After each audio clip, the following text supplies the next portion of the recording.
తేదీ తెల్లవారుజామున 3 గంటలకి ఒక కారులో బెంగళూరు వైపు వెళ్తున్న ఒక ఇద్దరిని కొంతమంది వ్యక్తులు అడ్డగించి వాళ్ళ దగ్గర నుంచి తీసుకెళ్తున్నారని వేరే వాళ్ళు వచ్చి అక్కడ డ్యూటీలో ఉన్న ఒక ఇన్స్పెక్టర్ గారికి బోయ శేఖర్ గవర్నమెంట్ ఇన్స్పెక్టర్ గారు డ్యూటీలో ఉన్నారు. ఆ డ్యూటీలో ఉన్న సిఏ గారికి చెప్పడము, సిఏ గారు వెంటనే వారు చెప్పిన ప్రాంతానికి వెళ్ళడం, అక్కడ ఏమీ కనిపించకపోవడంతో పోలీస్ స్టేషన్లో కంప్లైంట్ ఇవ్వడం జరిగింది. దానిపైన కేసు నమోదు చేయడం జరిగింది కియా పోలీస్ స్టేషన్ పరిధిలో.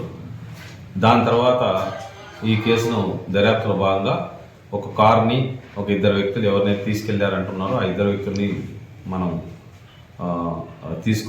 పిలిపించడం అతన్ని వారిని గుర్తించడం జరిగింది. వారు వచ్చిన తర్వాత వాళ్ళని విచారిస్తే వాళ్ళు సూరత్ నుంచి బెంగళూరుకి హైవే మీద వాళ్ళ కార్లో వెళ్తున్నారు. వాళ్ళని వేరే వ్యక్తులు అడ్డగించి వాళ్ళ దగ్గర కొంత డబ్బును స్వాధీనం తీసుకెళ్ళారని చెప్పి అంటున్నారు.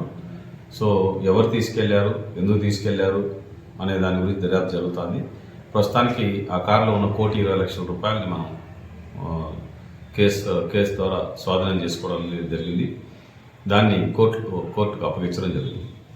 ఈ కేసు దర్యాప్తులో ఉంది. టోటల్ ఎంతమంది రిజిస్ట్రేషన్ ఏది మాత్రమే కారులో ఉన్నారు ప్రస్తుతానికి. దాని తర్వాత ఇంకా మళ్ళీ ఈ కేసు దర్యాప్తులో ఎంతమంది పాల్గొన్నారు, ఏం చేసినారు, దేని గురించి ఏం జరిగినారు చేస్తారు. చరిత్ర సృష్టించినోడు